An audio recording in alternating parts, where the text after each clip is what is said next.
சின்ன குழந்தைங்களுக்கு ரொம்பவுமே பிடிச்சமான ஒரு டிஷ்ஷுங்க. அப்படியே வெஜிடபிள்ஸ் குடுத்தா சாப்பிட மாட்டாங்க. பொரியல் செஞ்சு குடுத்தாலும் சாப்பிட மாட்டாங்க. இப்படி செஞ்சு குடுத்து நீங்க பாருங்க. கண்டிப்பா இத அவங்க சாப்பிடுவாங்க. மாக்ரோனி தாங்க இன்னைக்கு செய்ய போறோம். நான் 200 கிராம் மேக்ரோனி எடுத்திருக்கேன். அதுக்கு கேரட், குடைமிளகாய், வெங்காயம் இது 3த்தையும் குட்டி குட்டியா கட் பண்ணி எடுத்துக்கோங்க. 2 தக்காளி அரைச்சு எடுத்துக்கோங்க. நீங்க பேஸ்ட்டாவும் டொமேட்டோ கெச்சப்பாவும் கூட நீங்க ஆட் பண்ணிக்கலாம். இல்ல டொமேட்டோ பேஸ்ட் கூட போட்டுக்கலாம். நான் இன்னைக்கு டபுள் ஹார்ஸ் பிராண்ட்ல எடுத்திருக்கேன். 2 டம்ளர் மேக்ரோனிக்கு நான் 6 டம்ளர் தண்ணி ஊத்தி கொதிக்க வச்சுக்கோங்க. தண்ணி கொதிக்கும் போது அதுல உப்பும் கொஞ்சம் போல எண்ணெயும் ஆட் பண்ணிக்கோங்க.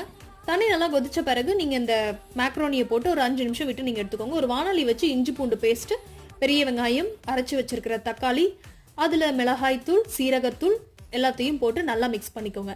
நல்லா அது கொஞ்சம் அந்த பச்சை வாசனை போன பிறகு நறுக்கி வச்சிருக்கிற கேரட், குடைமிளகாய் இதையும் போட்டு நல்லா மிக்ஸ் பண்ணிட்டு இது நல்லா வெந்த பிறகு நீங்க எடுத்து வச்சிருக்கீங்க இல்லையா, வேக வச்சு வடிச்சு எடுத்து வச்சிருக்க மேக்ரோனியும் போட்டு மிக்ஸ் பண்ணிக்கோங்க. தேவைன்னா உப்பு ஆட் பண்ணிக்கோங்க. சுட சுட மேக்ரோனி ரெடி. உங்களுக்கு இந்த டிஷ் பிடிச்சி